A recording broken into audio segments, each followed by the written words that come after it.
La préparation physique dans le rugby, c'est quelque chose de super important parce qu'on va avoir des besoins importants en force, d'avoir une masse musculaire cohérente par rapport à son poste, mais aussi une certaine puissance et encore de la vitesse.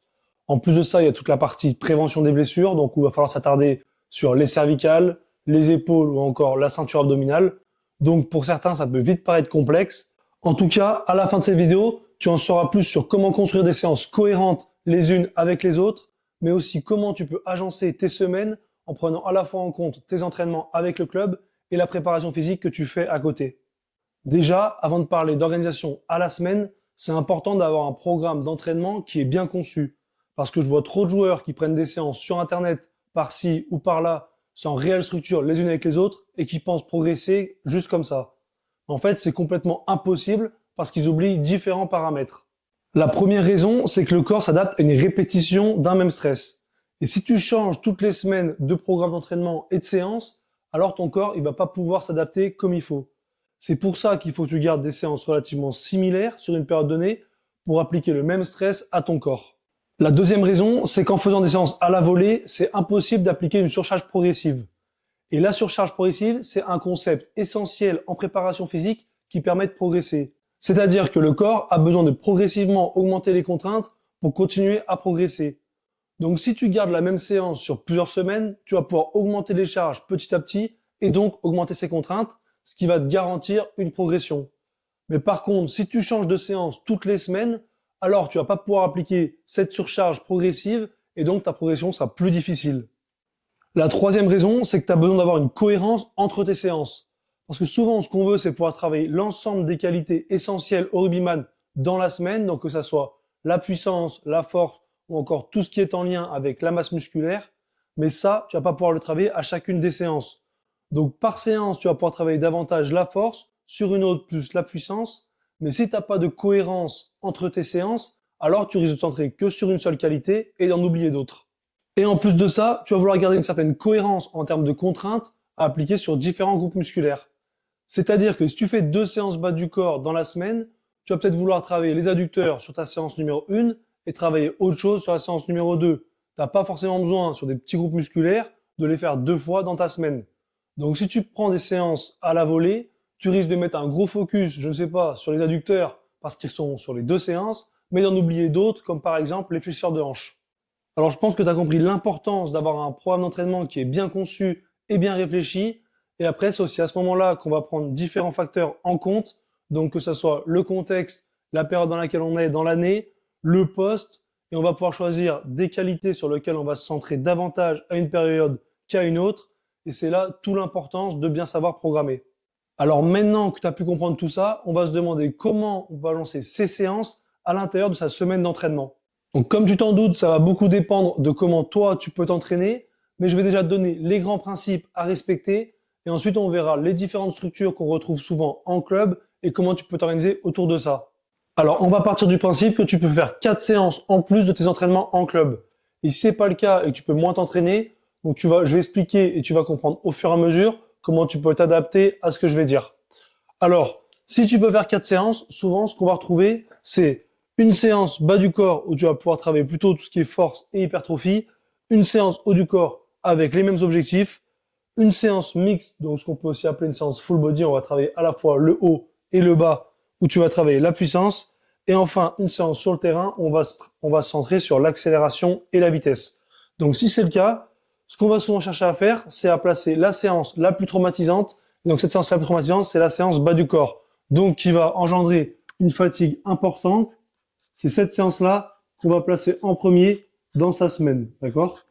Vu qu'elle va amener une fatigue importante, il va falloir essayer de la placer relativement loin du match. Donc relativement loin du match, ça veut dire J-3 au plus tard. Donc max J-3. J-3, c'est le samedi, c'est le mercredi si tu joues le samedi, ou alors c'est le jeudi si tu joues le dimanche. Pas plus tard que ce jour-là. Ensuite, pour ce qui est la séance haut du corps, donc la séance haut du corps, au final, ça va amener certes un petit peu de fatigue, mais en tout cas pas sur le bas du corps. Et nous, c'est ce qu'on cherche à le plus limiter, ou en tout cas à le plus traquer. Donc, il n'y a pas forcément de fatigue importante à ce niveau-là. Donc cette séance, on peut la faire plus ou moins quand on veut, d'accord? Hop, quand on veut. Même si on limiterait quand même, on éviterait de la faire certainement à J-1, d'accord, la veille du match.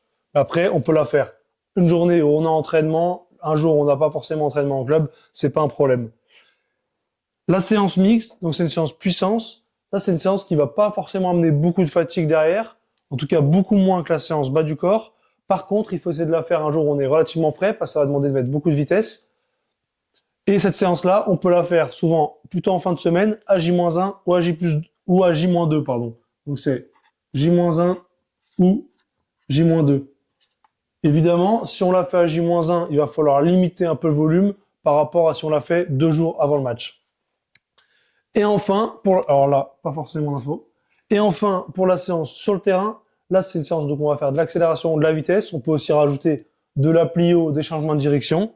Donc ça, c'est une séance par contre où il va falloir vraiment la faire en étant frais ce jour d'entraînement, d'accord? Donc c'est fraîcheur. Il faut pas la faire. On va éviter de faire la séance où on sprint le lendemain de la séance bas du corps qui met beaucoup de fatigue, d'accord? Et donc après, ça peut se faire à différents moments de la semaine, que ça soit en début de semaine potentiellement, ou alors en fin de semaine. Ce qu'il faut, c'est surtout la faire un jour où on est frais. Et maintenant, concrètement, qu'est-ce que ça donne dans une semaine d'entraînement? Alors, on va déjà voir si tu t'entraînes 2 fois, et après, on verra si tu fais 3 entraînements dans ton club. Alors, si tu fais 2 entraînements, souvent, ça va être, dans 90% des cas, soit mardi-jeudi, soit mercredi-vendredi. Donc, on va pouvoir voir un petit peu les 2 types de semaines. Si tu fais mardi-jeudi, ce que tu peux faire, donc souvent, le lundi, tu vois, peu importe, ce sera toujours un jour de repos. Si tu as eu match la veille, le lundi, tu peux pas faire de vraies séances de développement. Tu peux t'entraîner, certes, faire quelque chose, mais tu peux pas vraiment faire une des séances qu'on a parlé tout à l'heure. Donc lundi, repos. Et après, ce que tu peux faire, c'est directement la séance sur le terrain, donc la séance accélération vitesse, avant ton entraînement le mardi. Ça te permet de faire une petite séance d'une demi-heure avant ton entraînement et de travailler ses qualités d'accélération et de vitesse.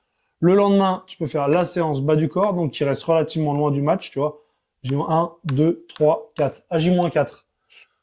Le jeudi, ton entraînement en club. Vendredi, la muscu haut du corps. Samedi, la muscu mixte qui est plus orientée puissance. Donc, comme on a dit qu'on pouvait faire à J-1. Et enfin, le match le dimanche. Là, ce que tu peux faire, potentiellement, c'est aussi avancer ces 2 séances ici d'un cran, d'accord? Faire la haut du corps avant ton entraînement le jeudi et faire la muscu mixte le vendredi. En tout cas, là, tu as une structure d'entraînement qui est cohérente avec cet entraînement en club. Si tu fais mercredi, vendredi, on prend toujours le jour de repos le lundi.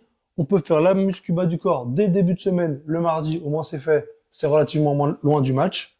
Entraînement le mercredi, muscu haut du corps le jeudi, donc pour prendre un jour de récup sur le bas.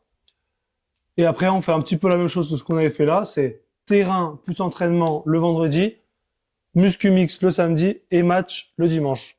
Voilà un petit peu comment on peut potentiellement s'organiser. Après, ce que tu peux aussi faire, là, ça serait avancer, si tu veux pas trop densifier la fin de semaine avec terrain, mix, match, c'est mettre la haut du corps à ce niveau-là. En tout cas, c'est faire la muscu, c'est faire la partie terrain le mercredi, d'accord? Si cet entraînement-là, il n'a pas été trop compliqué. Et enfin, maintenant, si tu fais 3 entraînements dans la semaine, donc là, je te propose de voir si tu fais mardi, mercredi, vendredi, ce qui est une structure qui arrive relativement régulièrement, mais je sais que ça peut changer en fonction des clubs. Donc, lundi off, comme on a pu faire plus haut, la séance de terrain le mardi, avant l'entraînement.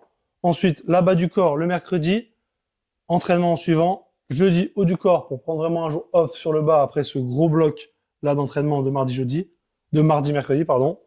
Vendredi, entraînement, muscu mix le samedi et match le dimanche. Donc voilà un petit peu comment tu peux te débrouiller. Là, ce qui peut potentiellement se faire, c'est de passer pour que ce soit moins dense en début de semaine, c'est passer la séance sur le terrain le vendredi, d'accord? Ça peut se faire aussi. Ou alors, passer la muscu mix le vendredi aussi, c'est des choses qui peuvent se faire si tu peux t'entraîner avant ton entraînement. Voilà un petit peu ce que ça peut donner pour ces différents types de semaines. Alors voilà, j'espère que tu as compris l'importance d'avoir un bon programme d'entraînement, mais aussi d'agencer ces semaines de la meilleure des manières. Donc ça te permet déjà de travailler les différentes qualités et d'avoir une structure logique entre tes séances, mais aussi avoir une programmation cohérente dans ta semaine. Ça te permet à la fois de maximiser les gains, mais aussi de limiter le risque de blessure. Et si toi aussi tu cherches à te préparer de la meilleure des manières physiquement, j'accompagne des dizaines de rugbyman à passer un cap physique pour être plus performant sur le terrain. Alors contacte-moi sur Instagram pour qu'on puisse échanger de tes objectifs.